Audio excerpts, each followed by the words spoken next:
Welcome to the Creative Penn podcast. I'm Joanna Penn, thriller author and creative entrepreneur, bringing you interviews, inspiration and information on writing, publishing options and marketing ideas for your book.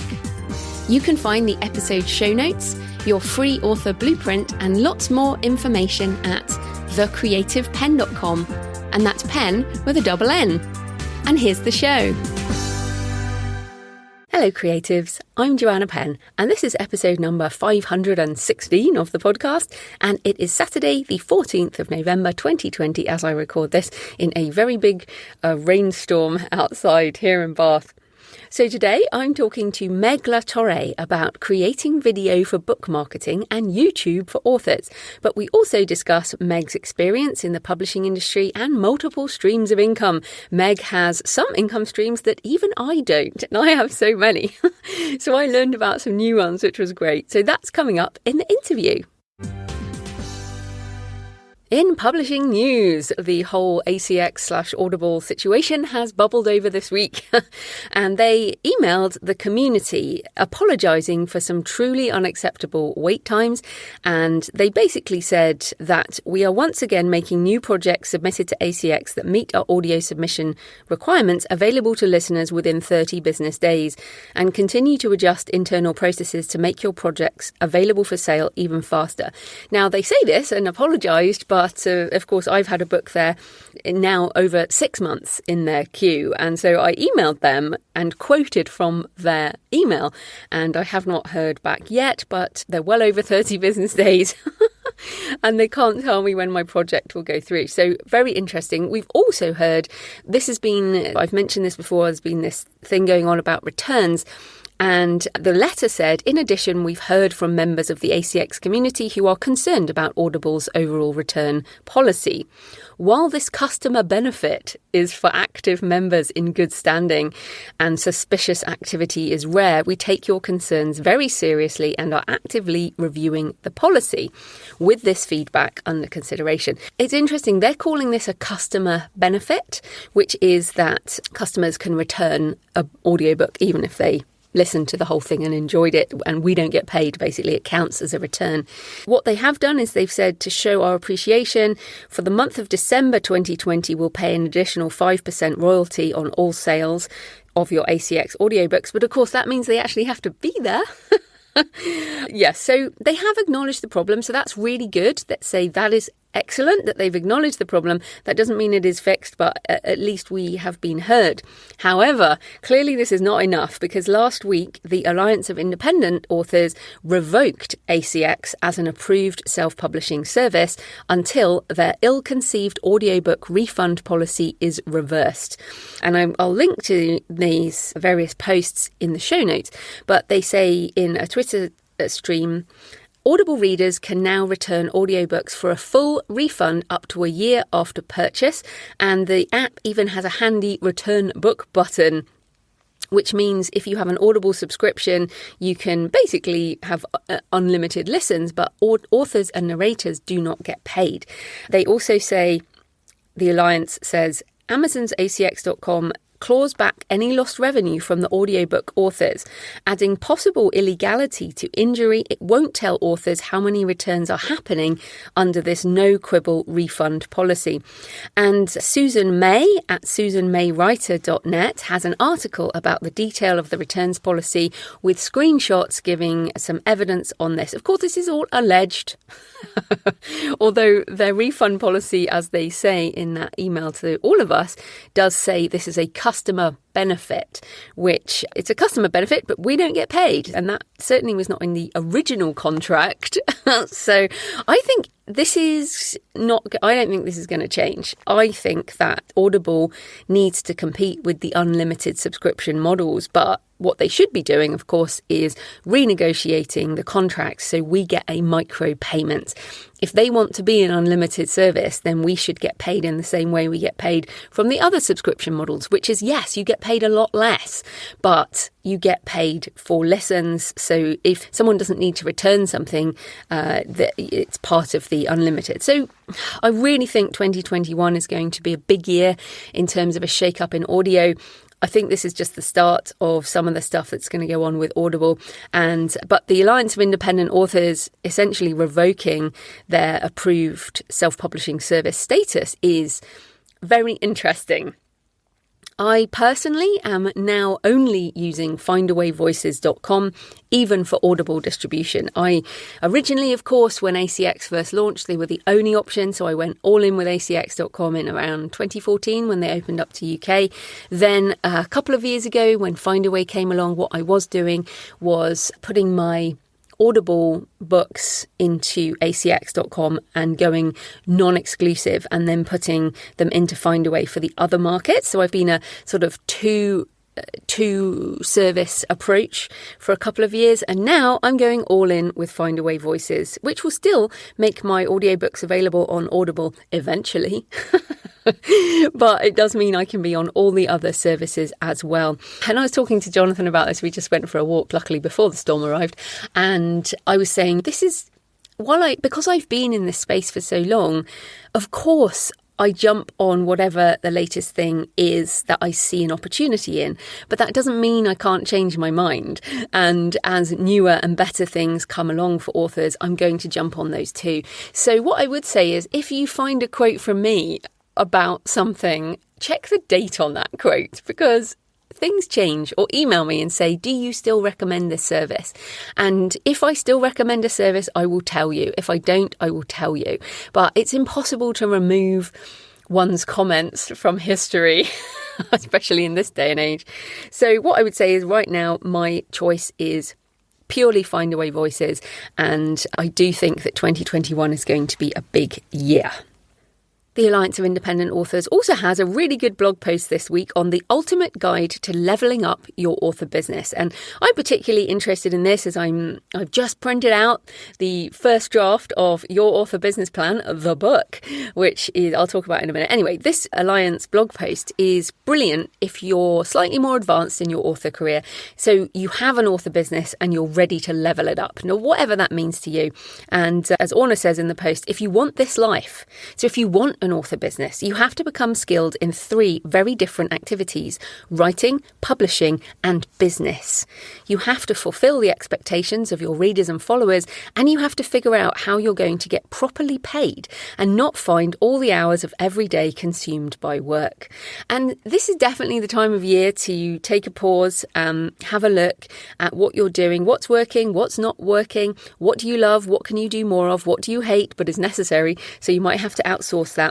What makes money? What is a financial drag? And this is where we actually do need to look at the numbers. You might feel, like I have this sometimes, I'm like, I feel that this book is doing quite well. And then I look at the numbers and I go, okay then, so it's not. Or I really feel that this book is important and useful. So my public speaking, for example, for authors, creatives and other introverts, I think it's so useful. It really is really useful. But the very few people who buy it think it's very useful. But it's such a tiny market. That book is one of those books that I wrote and then redid. I redid it last year and re-recorded the audio and everything. This year, I literally can't remember. This year's been so long. But it's one of those books that there's just no point in me advertising that book or doing anything to promote that book other than just have it there available for you if you're interested in public speaking. That's something that I can only know by looking at the data, because I feel it's useful. The reviews are good, but it just doesn't sell very much. So, yeah, really important to look at your growth potential around your business. As Orna says, it's in your product offerings, as in your books and your other services and products, your marketing, your reader service and retention. This process of selection, of deciding what we want to do more of and what we want to let go, what we want to delegate and what we want to delete, what we want to elaborate and what we want to clarify, is shaped by our passion and sense of purpose as a writer, our values as a person, and our financial needs, goals, and intentions. Your business will grow best if you give yourself time to think. Carve out time every week to put thought into your business, to consider your creative intentions and accomplishments, to list challenges, threats and opportunities and possible solutions.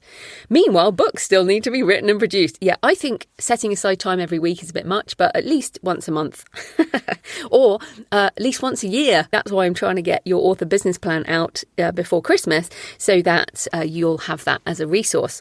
And of course, there is already a course on that, a mini course at thecreativepenn.com/learn if you want some structure around your author business plan. And the book version of it, as I said, I really want to have out before Christmas. Certainly in ebook and print on demand, and the audio will obviously be a bit later. So in my personal news, as I said, I've been working hard on your author business plan. And it's so funny because, of course, the process of turning a course into a book is you do get all the transcripts and use those as chapters. But then inevitably, a book is a very different product to a course.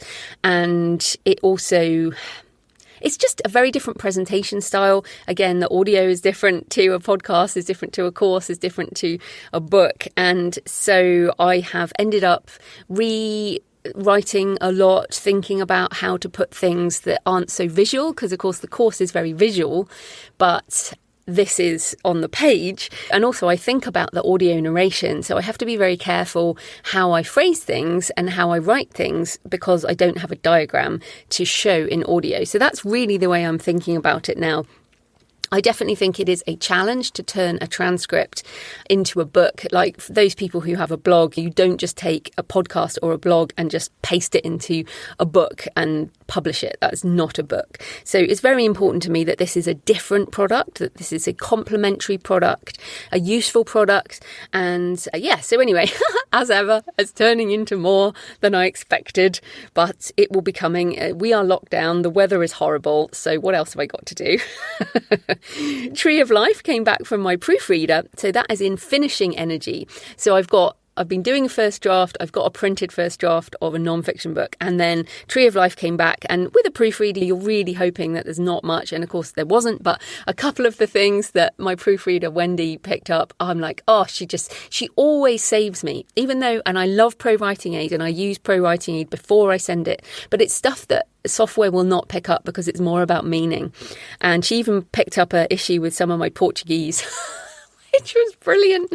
So yeah, I absolutely, even though I love Pro Writing Aid, I still use Proofreader after the final thing. And then I just fix those few things. So then maybe there were about 15 across the whole book. So fix those and have sent Tree of Life to my Penn friends, my ARC readers, for my fiction readers, and for early reviews. And it's gone for print formatting. So I feel like I'm in the creative energy and the beginning energy of one book, although it's technically the middle energy because I now have a first draft, and then I'm in the finishing energy for Tree of Life. So yeah, I feel quite good about that. That is out on the 9th of December in ebook and print, and will be January 2021 for the audiobook. So that's good. So basically been working hard here, and thanks for your emails and tweets and comments this week. Liz Pearson-Mann says, thanks so much for the networking episode. It's very timely as it's just what I'm thinking about at the moment. I like what you said about networking being about people, relationships, particularly with peers, and about community. I'm thinking that real world relationships could become as important for me as being online. Yeah, absolutely. What else? Christopher Wills on YouTube said, loved the interview today. I am possibly the world's worst networker. I used to be shy, but a career in the military and teaching has kicked that out of me. So now I am a loner, but not an introvert.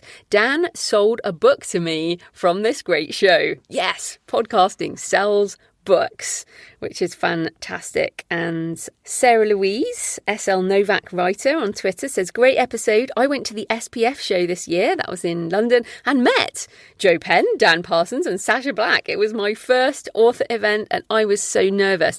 I shouldn't have worried. Everyone was so friendly. I'm not a natural networker and wish I'd read Networking for Authors before I went. So well done, Dan. You've definitely written a book that people want and very useful. And that's why I wanted Dan on the show. Like, I really agree. And I also think 2021 will be a great year for networking, because those of us who want to get back out there will be back out there, and we'll all be really friendly because we're desperate for some human contact. So as ever, you can tweet me at The Creative Penn, or leave a comment on the show notes, or email me, joanna@thecreativepenn.com. Let me know what you think about the show. Send me a picture of where you're listening in from. And thanks to pictures this week from Sarah Nicholas, too windy to worry about my hair in the driveway, and also from Amy Cesari, who sent me pictures listening in her swimming pool, in her spa pool that I bought with my indie publishing money. Hell yeah, which is fantastic. Really enjoyed that. Oh, and Amy also says, the great interview with Daniel made me want to go to a conference, and I cracked up with your Frankenfurter story. Glad you enjoyed that. Okay, so today's show is sponsored by Kobo Writing Life, and I'll play a word from Tara and Steph in a minute. Now, I love Kobo Writing Life. I've been using them to publish direct to Kobo since it opened up to authors, and I also love my KWL dashboard country map, and I checked it again because it's always ticking up, and I have now sold books in 158 countries. Woohoo! Very exciting, and it's been a huge year for Kobo as ebook sales have exploded with a shift to digital purchasing during the pandemic. That is exciting, and Tara and Steph coming up. And of course, this type of corporate sponsorship pays for the hosting, transcription and editing, but my time in creating the show is sponsored by my patrons, and I should say my headspace. My time and headspace. So thanks to everyone supporting the show on Patreon. Thanks to new and returning patrons this week, as well as all the wonderful existing patrons, especially those of you who've been around for years. So new and returning this week, Jeff Elkins, Wayne J. Cosshole, Andrew Plum, Matt and A.L. Wardell. I really appreciate your support on Patreon. It demonstrates you find the show useful and want it to continue. You can support the show for just a couple of dollars or euros or pounds per month. Yes, it's multi-currency now. And you'll get the extra monthly Q&A audio, which went out over the weekend. As I record this, I'm about to record that, so that'll be out before this. And you get to ask your questions, and you'll get some sort of behind-the-scenes personal stuff. So you can support the show at patreon.com, patreon.com/The Creative Penn. Here's a word from Kobo Writing Life, and then we'll get into the interview. Hi, I'm Stephanie. And I'm Tara. And we're from Kobo Writing Life, Kobo's free, fast and easy self-publishing platform. KWL was built by authors for authors, and our team of dedicated book lovers are always working hard to help authors reach new readers around the world. 2020 has been a tumultuous year for all, but if there's a positive to be found, it's that people are reading more than before. At Kobo, we've seen a significant spike in reading activity, an increase in some places from 80% to 200% compared to pre-pandemic numbers. As writers, your stories matter now more than ever before. At Kobo Writing Life, we want to help you easily and affordably market your book to Kobo readers, which is why we built a promotion tool that can be found right in the author dashboard. We update the available promotions on a weekly basis, so make sure you check back regularly. These promotions will get your books in prime spots on Kobo's store and in targeted emails to our global customer base. With people embracing digital reading at an accelerated rate this year, we want to give our authors an opportunity to let their books stand out. If you don't yet have access to the promotions tool, email the team at writinglife@kobo.com and we'll get you sorted. If you want to learn more about KWL, check the Kobo Writing Life podcast, available wherever you get your podcasts, and find us on social.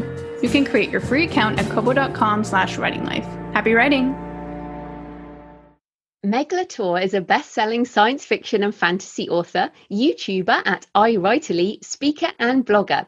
She previously worked at a literary agency and has a background in magazine publishing, medical and technical writing and journalism. Her latest book is The Cyborg Tinkerer. Welcome, Meg.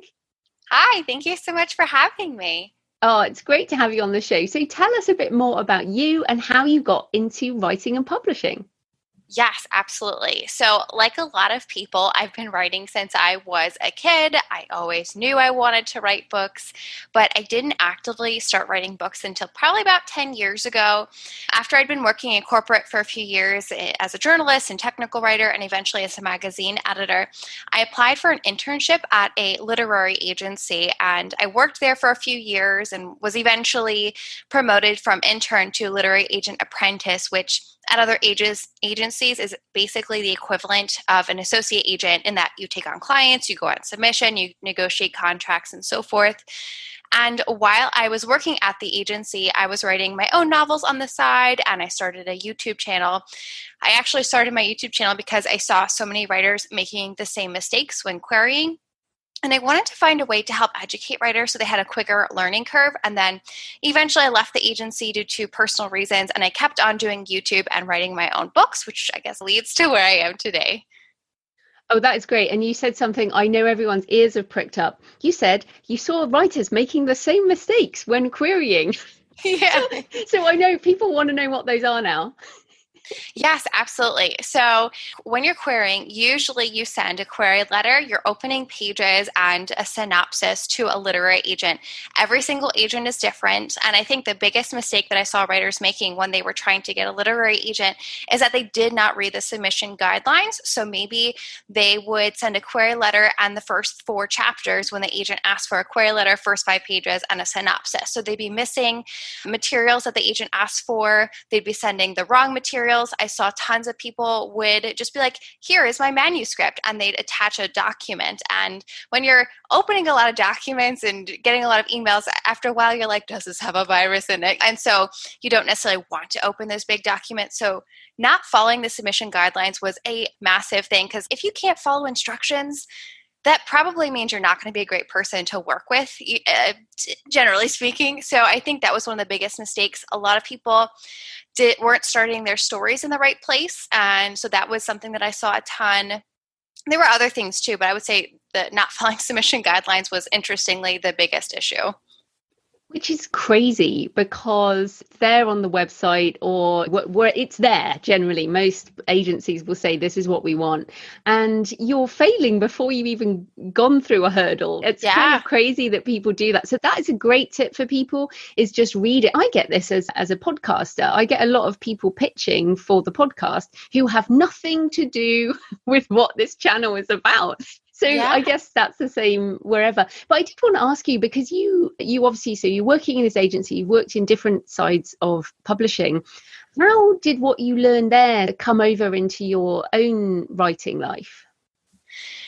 That is a good question. I would say that when I was working at the agency, I was seeing a lot of issues and things arise, or maybe people who weren't starting their stories in the right place. So I got to see firsthand what authors struggled in and how they struggle to stand out to agents, to readers in general. Because you think about it, agents are readers, and they're just a sort of a gatekeeper, if you will.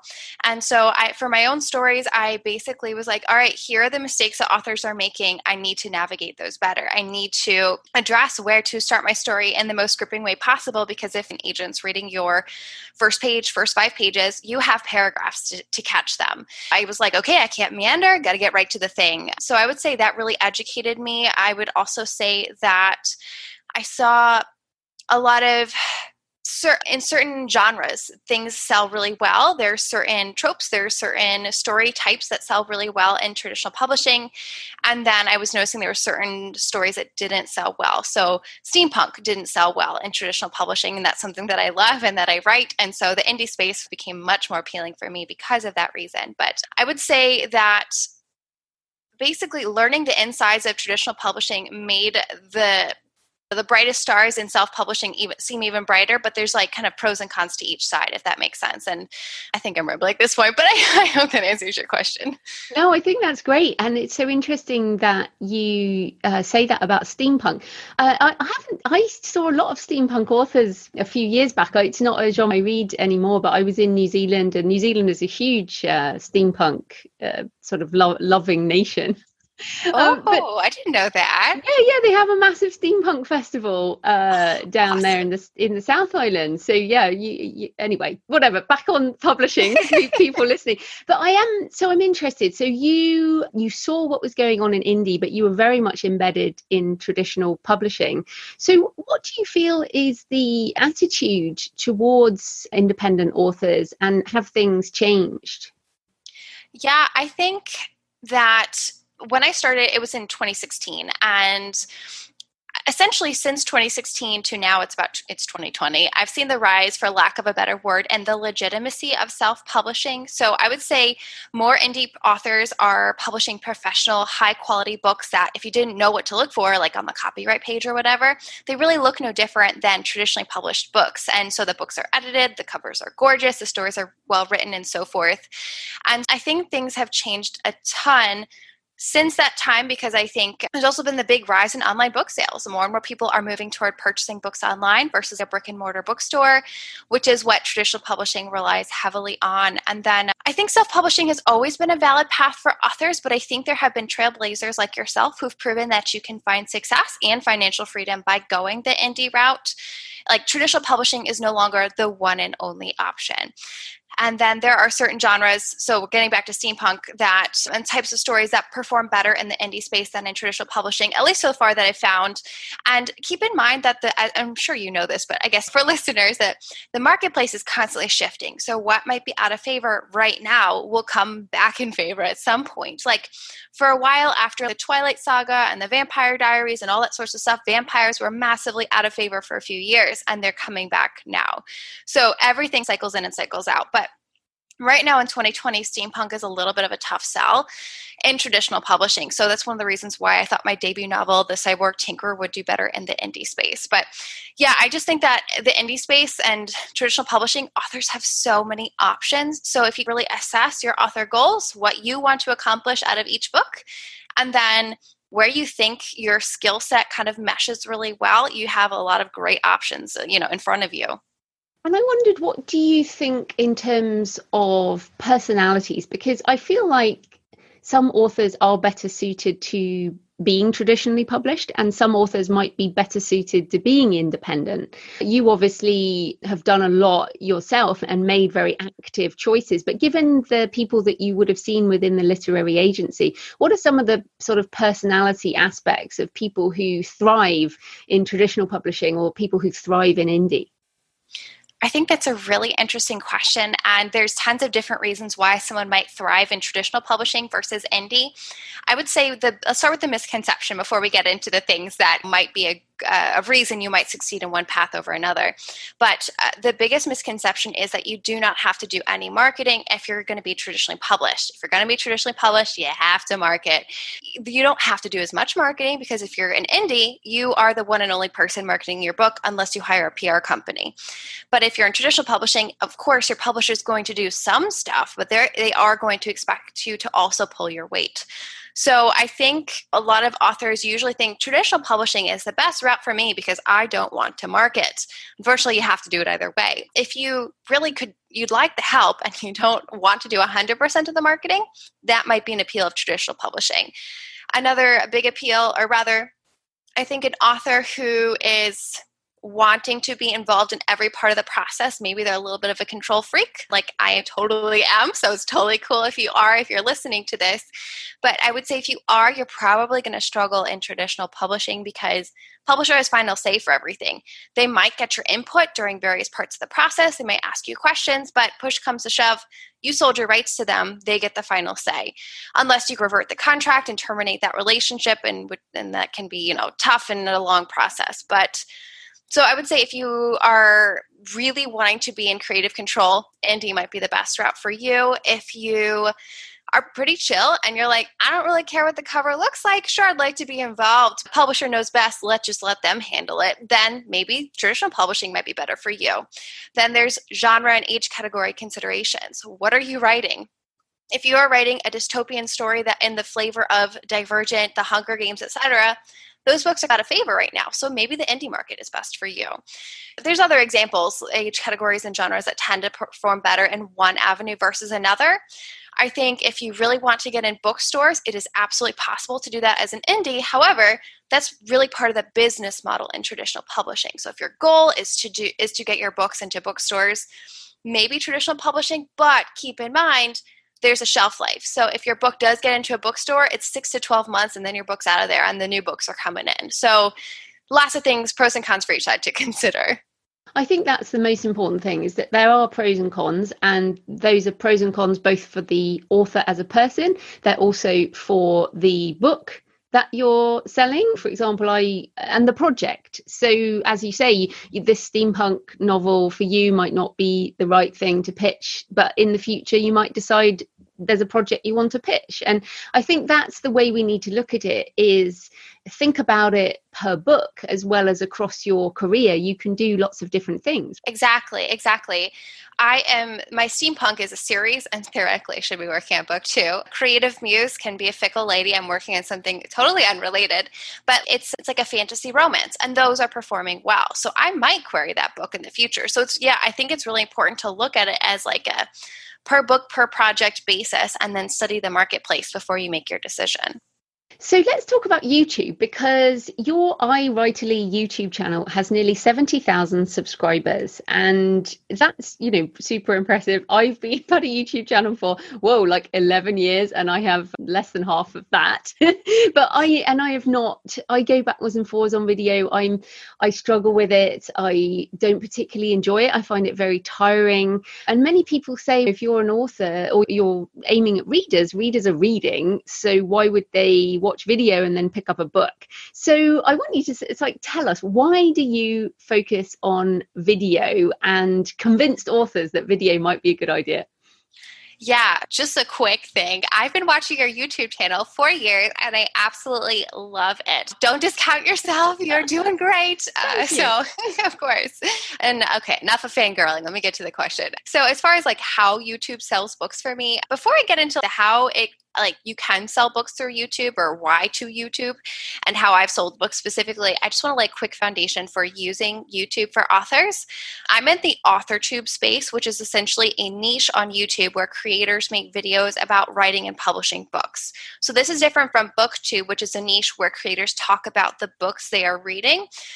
Those people aren't necessarily writers, but they can be. BookTubers make an audience of readers, so I think that is one big advantage of a platform like that. AuthorTube, on the other hand, is an audience of writers. So in my opinion, writers should also be readers, like avid readers, to improve their craft. But so therefore, in a way, I've created an audience of readers and writers, which in my experience so far has translated into book sales. But more to come on that in a second. The difference, I think, is that writers are far more critical of writing than your regular reader. So that's often reflected in the reviews of books by AuthorTubers. But let's talk about how you can market your books on YouTube. The most obvious and, in my opinion, least effective way to market your books on YouTube are through things like book trailers. Other examples are Meet the Cast videos, where you usually reveal character art, or maybe even something like a writing update video. I have made some of these videos. They are not my bread and butter. They might move some copies of books, but not nearly as much as you think. Instead, I focus on creating videos that are essentially content marketing, and that's what I highly recommend because that's what's worked for me. But I answer a question about writing or publishing for my audience, and then in the intro or outro of the video, I give a quick shout out to my books, my courses, my Patreon, or whatever else I have going on at that time. So basically, every single video a viewer watches, you're bringing them through the marketing funnel and introducing them to your products or services. And then the difference between soft marketing, soft content marketing, and harder marketing, like a book trailer, is that you're bringing your audience in by providing value. So typically, if you're just talking about your books, your YouTube viewers, they don't care. They've never heard of you before. So an audience needs to first be given value before they're interested in the person who is giving them value. And then I would say one downside of AuthorTube is that I did not make myself an audience of sci-fi or romance readers. I created an audience of readers of many different age categories and genres. In this niche, you're not guaranteed to have an audience that reads the age category and genre that you write. But at the same time, I've already hit a few Amazon bestselling lists for steampunk, one in the US and one in Canada, less than a month into my pre-order. We're a couple of months into my pre-order at this point, and I've remained on those lists ever since. And I also know other AuthorTubers who make full-time income off of their books, YouTube, and other revenue streams. So it has been proven, and not just by myself, but by others, that YouTube does and can sell books. Yeah, it is. I love that you say book trailers don't work, because I feel like that's when authors think of videos, they think, oh, must do a book trailer. And I've done them on and off over the years and had people do them for me, and I've never paid for them. I did do one myself, back in 2011, which seems like a long time ago now. But I think you're right. And Is the main reason there because at the end of the day, it's just one video, and the success with a YouTube channel, it's got to be regular content. It's if you put one video on a YouTube channel, like, no, people might go once if you send some traffic there, but that's it, right? Exactly. So most YouTube experts recommend that you publish at least one video per week onto your YouTube channel. If you publish a one-off video, it probably is not going to be discovered in YouTube's algorithm because you have to feed the beast, right? You make one video and hopefully, get people watching it. You make another video, more people watch that. And then the more people that click on your video engage with it, you have a higher CTM. I always forget the acronym, but you have a higher click-through rates and then maybe a longer watch time. Then all of a sudden, your YouTube channel takes off and then you get many more views, subscribers, etc. You can't just do one book trailer ever and never go back to the channel because people are not going to find it. They're not going to watch it. And what about people just not wanting to put themselves out there? I've watched some of your videos. You present yourself very well. You're very engaging. Obviously, you're editing videos as well. But for people who might feel like they might not be shy and or introvert, although many writers are, but equally they might not want to put their face in front of the public. So what can you say about that sort of personality side and who it might suit? Yeah, I don't personally, this is just my opinion, I personally don't think there is a certain type of person that should or should not be making videos on the internet. I think everyone has something great that they can contribute online. And I think it is very scary to get in front of the camera. I think talking and putting your opinions out there does open you to a lot of criticism. And I have received a lot of criticism. But I have received lots of questions from authors and folks who want to start a YouTube channel. And they're like, but I don't know, they're like, oh, but I'm a middle-aged man and blah, blah, blah, blah, whatever the example is. And I'm like, so like, just go on and make videos. I don't know, take a shower and put a light on in front. If you have a light, a lamp, a ring light, whatever, put it on, use a microphone. And I think anyone can make videos if they want to. But if you hate being in front of the camera, then don't do it. If you hate it, I don't see the point of doing it. But I don't think that you have to be in front of the camera in order to make videos and be successful on YouTube. There's tons of people that have, like, maybe they do a slide presentation and they're just like a floating voice in the background talking people through how to. They're talking people through whatever. There's other people that have the animations that you'd have to financially be able to afford that or do it yourself, where there's pictures that appear on the screen. Maybe there's a talking cartoon, so you don't have to physically appear on the screen. But I would say, as long as you provide value, that's really what matters. I don't think I don't know. It makes me sad when I hear people that they don't want to make videos because of their appearance or maybe because of their nervous. Whenever you start on YouTube, you start on camera, it's uncomfortable. You're going to be awkward at first, but then anything else, you build the muscle over time and you get better at it. Yeah, that is true. And I was really surprised when I looked at my demographics on YouTube, because my demographic, obviously I'm mid-40s. My demographic is generally mid-40s or 40s, 50s and older. Like that really? That's the majority of my audience. As we discussed, you're younger than me. And so it's possible that your audience is younger. And I almost feel like my husband is in his late 40s and he listens to people of all different ages and all different cultures even. And I think what is great about YouTube is, you're right, you can find a niche anywhere. And there's no point in trying to be somebody else. You have to be yourself. And my husband watches these videos on coding, and a lot of them are technical tutorials. For example, I have tutorials on my channel, and there are lots of different ways to do videos. So I appreciate that you're talking about these different things that people can do, because I feel like the assumption is, you have to have just the camera on your face, which is possibly the most scary thing ever. Yeah. Oh, yeah. It's definitely scary the first couple of videos. My first couple of videos, it was scary and it was very awkward. And it's going to be scary and awkward at first. So I do think there's like that learning curve. So on that, you mentioned a ring light. I have a ring light here. I have a microphone. And then I personally use ScreenFlow to edit my videos. So I wondered, what's your technical setup? Yeah, absolutely. I have them in my YouTube video description. So I'm trying to remember what they are. I usually use a ring light for like the pre-recorded videos, not the live stream. So I use a ring light. I use the Canon EOS M50. And for lights, I use a ring light. And I think it's a newer ring light, 18-inch NEEWER. And then I use a lapel microphone. I know there's fancier setups and stuff, but that's just what I've used and I love it. I also have, what are they called? The sound panels on the wall that kind of absorb the sound so it's not bouncing back and forth. And then for live streams, I use the same ring light.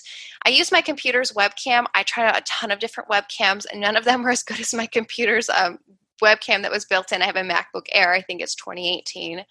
And then I have a little laptop stand. I also use a headset. It's a streaming headset for gaming. I forget what the brand is. But yeah, that's my setup. But I don't think that you have to have this fancy of a setup if you are just starting out. I think the only thing that you really need is a microphone when you first start out. You can use your smartphone. You can use a light for like natural lighting. Sit in front of a window. The only thing you really need in the beginning is a good microphone. Because if people can't hear you, they're not going to want to watch your videos. That is a good point. And in fact, there are people listening to this on YouTube and we are audio only. So I thought I was going to end my YouTube channel. And then I went to Podcast Movement last year and they said the number of people listening to YouTube audio only is growing and growing. And so I continued doing my podcast as audio only. So I know it is a smaller group of people, but I think with whatever the premium YouTube, which you can put it in your pocket and just listen. You don't actually have to watch the video. So do you have any thoughts on audio only for YouTube? Oh my gosh, I have so many feelings. So as a consumer, I love audio only YouTube videos. So I don't know, Joanna, how you consume your content, but like I have a 3-year-old child and I'm a stay-at-home mom. So I'm with him all the time and everything I do with YouTube and my books is during nap time. So when I'm in the middle of doing stuff, I will be listening to a YouTube audio only stuff. And that's how I consume a lot of my content. I rarely ever sit down and watch a YouTube video. I'm always listening to it. And I think with the rise in audiobooks, with the rise in podcasts, I think there is tons of people who just open YouTube and they listen to it and they don't necessarily watch it. But I think there's going to be a certain topics that's going to lend better to that. So maybe like an interview or like a how-to that doesn't involve some type of screen sharing. Because if you're teaching someone how to use some like video editing software, you have to sit down and watch that. But if it's like a how-to principles and thing, I think that's definitely growing on YouTube and it can perform really well. I would say that from what I have seen, when you're doing like YouTube videos, if you're doing like a podcast, I have a lot of friends that do podcasts and then translate that podcast into a YouTube episode. It does seem to perform better if you have a video to go along with it, but I don't think that's like a make or break for the success of that video or YouTube channel. Yeah, that's great you said that, because I just listen on podcast apps. But of course, there's an audience who just like my husband, who use YouTube so much. That's just the default app. And my sister-in-law also, she listens to audiobooks on YouTube.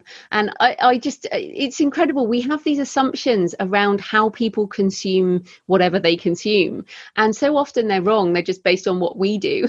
So I love that. So give us any more thoughts on what are authors doing wrong with YouTube or any tips to make it better?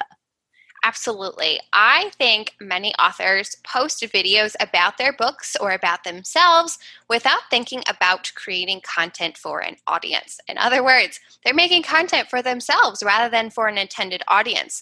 So this could be things like day in the life vlogs, tags, book trailers, and so forth.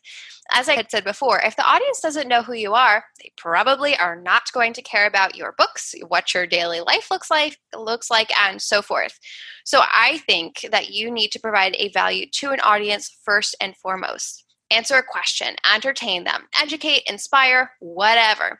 And then only once you've provided value and built up an audience should you then start sharing more about yourself, in my opinion. Interesting. And I tell you, one of the things that I really notice about your videos and a lot of, let's face it, younger YouTubers than me is your thumbnail image. I know I have this wrong, but because I have literally thousands of videos at this point, I just cannot be bothered. updating it. But what are your thoughts on thumbnail images and how to do good ones? Absolutely. So I think one thing that a lot of people also get wrong when it comes to thumbnails is they pick the ones that are auto-generated by YouTube.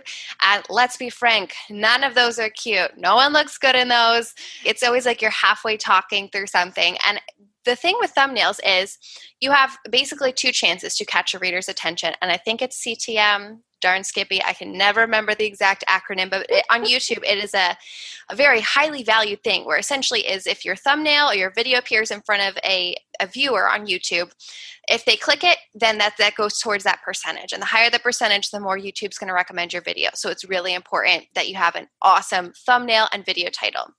So a lot of times your video title should have a bunch of keywords, key phrases in it as far as discoverability, and then your thumbnail should have a more, in my opinion, personal appeal. So if your video is like how to write a book or things to avoid when starting your novel, and then your thumbnail can be like how to make your novel opening not suck. Okay, that's a really bad example, but hopefully you get the idea, like something like a human level that humans would be like, oh yeah, I'd like my novel opening not to suck. Let me click on that video. So I think there needs to be some type of text, and it has to be easy to read and it has to be big. You can't do 20 words on there. 5 words, if you can help it, as few words as possible. And then you also maybe have a picture of yourself, your face. So then people start getting brand recognition, author recognition. They're like, oh, that person, I've watched her stuff before or his stuff before. And I would say a trend is that you might see on thumbnails is when people do that little white outline around themselves. I've seen that in a lot of things, or maybe they cut out the background and they have bright colors, and then you just see maybe a PNG file of their face, a bright background, and then bright text. Whatever it is, it needs to be easy to read and eye-catching. Yes, I redid my thumbnails probably about 3 or 4 years ago now. And of course, the trends change, as you say. Yeah.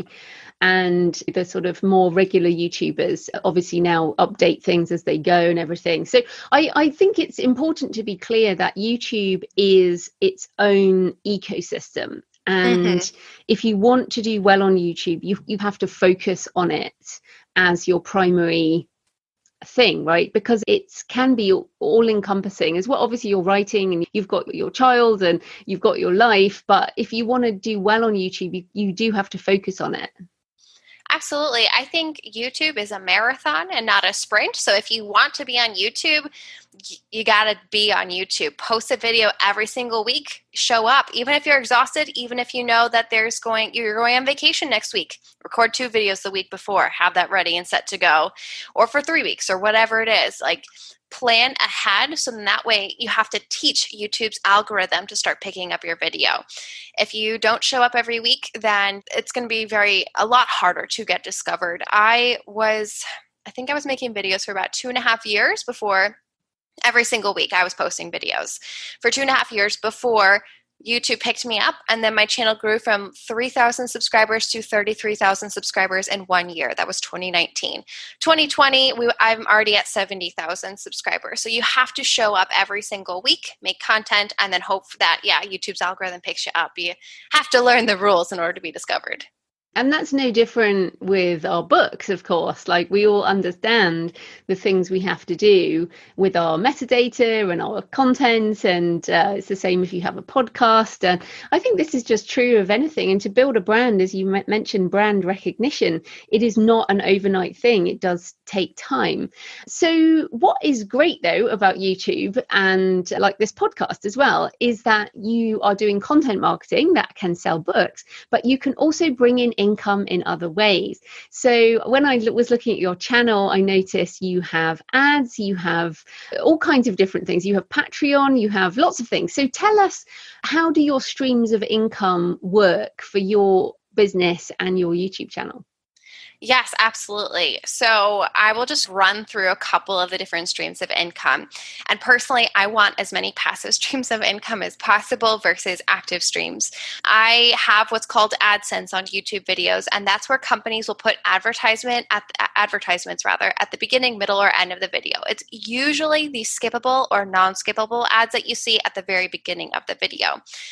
And that you make money on every single month. YouTube pays you directly. And it's once you get bigger, it's usually a much smaller portion of your income. And it takes a long time to make any money. I think when I had 2,000 subscribers, I probably made, I don't know, $100 a month, $200 a month. It's not much, but then once you get bigger, you make more and so forth. I also work directly with sponsors. So that's when you will hear in the video itself, I'll say something like, this video is sponsored by insert sponsor here. And then there's usually like a 30-second shout out about a sponsor and then an offer at the end of the video. And then I also have merchandise. I use a company called Teespring, and I chose them for a couple of reasons. I really wanted to work with a print-on-demand company. I did not want to make the products myself. I didn't want to store them in my house. I didn't want to ship them. I hate going to the post office. So I wanted, right? I hate it so much. I wanted someone else to do that for me. So I just have to create designs, upload them to Teespring. I set up the individual products for sale on the website, so I have to make those listings, and then I obviously market it. And then, but I think one big appeal for Teespring is that they have a partnership with YouTube. So if you go to my YouTube channel, youtube.com/iWriterly, there's a bunch of tabs that will appear there. And one of them is called Store. And so you'll see a bunch of individual listings from Teespring. And then if you click on one of my videos, below each and every video, you'll see my listings there too. So it's like passive marketing for that. And you can go with Redbubble, you can go with other places that are to do your merchandise, but I think that's one big appeal for Teespring for YouTubers. And they do have good quality stuff, I will say. But other streams of income, I have affiliate marketing. So if I mention a product or service that I use and love, I will usually include an affiliate link in the YouTube video description or on my website. And then, of course, I disclose that it's an affiliate link. I have Patreon. There's 6 tiers with a bunch of different perks. I have noticed over time, like people love early access to my videos, and they also love the Discord server. And as like personally, I had never been on Discord before creating my own server, so I didn't get the appeal, but I found that a lot of people love Discord server, the Discord server. Yeah, but explain what that is. Yeah. Oh, sorry. Absolutely. So on Patreon, basically one of the things that you can hook up is this website called Discord. It's usually used for like gamers and stuff to talk amongst each other and play video games at the same time, or at least historically, that's what I found. But it's like a Facebook group, but on Discord, and then you have a bunch of channels where you can talk about different things. It's also like Slack, if you guys have ever heard of Slack before. And there's different channels for different topics. So for mine, I have a bunch of different channels for writing. So one might be, I don't know, querying, writing books, critique partners, beta readers, whatever. And then people can talk under those various threads about whatever question that they have. Maybe they're looking for beta readers and they want to connect with someone there. It's basically like a little mini community of people that like iWriterly can go on this Discord server, and then obviously for whoever else makes a Discord server. So it's like a chat room, basically. Hope that answers that question. No, I didn't know about that. And obviously I have a Patreon, and then I got to ask you about do they just chat amongst themselves, or are you going in there and managing that? Because that might take to manage. I don't even have a Facebook group because for the patrons or anything, because it's too much time. Like, how much time does that Discord stuff take? I 1000% agree with you, which is why I didn't include a Discord server in my Patreon tiers for the longest time, because I was like, I barely have time to do what I'm currently doing. I don't have time to get on a server every single day and chat with people. But I would say patrons love it when you're on there, but they are going to talk amongst themselves. So you have to nominate moderators, so you maybe could hire them, or maybe your diehard fans in the group that have proven themselves to be good humans. You can ask them if they want to be a moderator. And then if there's any kind of bad language, people are being abusive towards other people online, the moderators would kick them out of the server, that sort of a thing. But no, you don't have to be on there. People love it when you do. I would say I do monthly writing sprints in my group, and that is when I get to chat with everyone and we do writing stuff together. But you do not have to be on there every day. Then I'm going to think about that. It's really interesting. So let's coming back on your streams of income. What else did you have? Yeah. Yes. Besides the other ones I'd mentioned, I have a thing called Ko-fi or Ko-fi. I have no idea how to say that one, but this, right? Just read it. I don't know. This is where people have the option to buy you a cup of coffee or several cups of coffee if they're feeling generous. And this is usually for folks who might love your content, but they aren't able or interested in a monthly model to support you like Patreon, because at Patreon, it's like a monthly payment sort of a thing. I also have courses. I'm new to this one. I've recently launched a Skillshare course about how to write a query letter that hooks a literary agent. I have not been pleased with Skillshare, the model and platform so far, but once you post a class, they have it indefinitely. So that's a downside, I think, of Skillshare. I'll probably go with another service for hosting courses in the future, but I think courses are a great stream of passive income, especially if your audience keeps asking you the same questions over and over again. And then you have that way to be like, I'm answering your question. And then once my book comes out in November 2020, I will have the revenue streams from the ebook, the paperback, the hardcover, and the audiobook. I haven't done a ton of paid in-person speaking gigs. I had some lined up for summer of 2020, but with the pandemic, that's not going to be happening. I also used to do freelance editing as well, but over time, I found myself needing to transition from active streams of income to more passive streams of income. So I did step back from doing that. That is great. I thought I was the queen of multiple streams of income, but you are doing incredibly well with these things. And just to encourage you and people listening, I started setting up passive streams of income back in 2008 when I started my blog. From day one included things like Amazon affiliate links, and over the years I've just added more and everything. And it over time, as it grows, it's like that snowball. Like it can be, like I think my first affiliate payment was about 20 cents or something, or $1. And you think, why am I bothering? And then over time, as your audience grows, they grow. So I'm just thrilled with what you're doing. It's fantastic.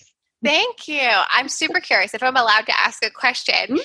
What are some streams of income that you would recommend for all authors?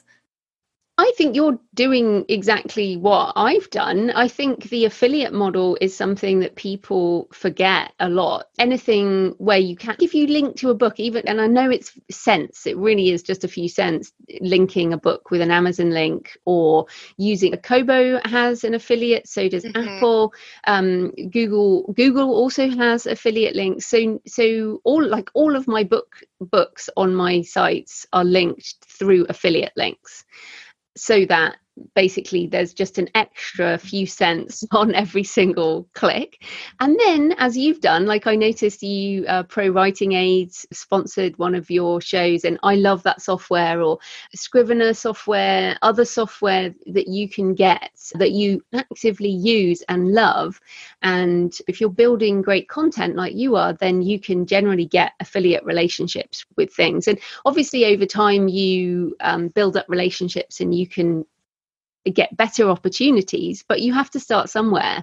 And so that's all I've done basically, is if I like something, the first thing I go and do is see if I can apply for an affiliate link.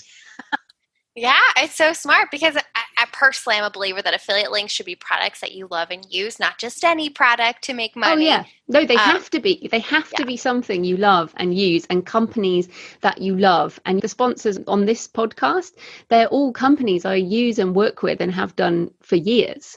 So I think it's really important to be ethical, and affiliate marketing has a bad name in some niches, but if you're authentic about it, as you are and I am, then it's a great stream of income. So, well, then my question back to you really is, how did you shift your mindset, or were you just always this way, in that you're a creative and an artist, but you're also a businesswoman?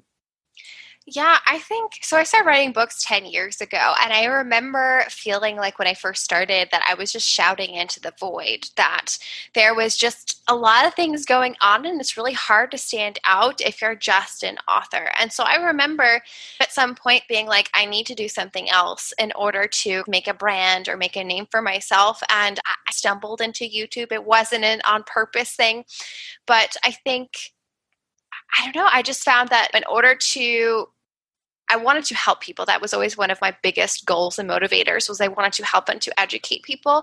But I also wanted to obviously make a home for myself on the internet. So I think if you're an author and you want to find a way to stand out, I think branding is really important.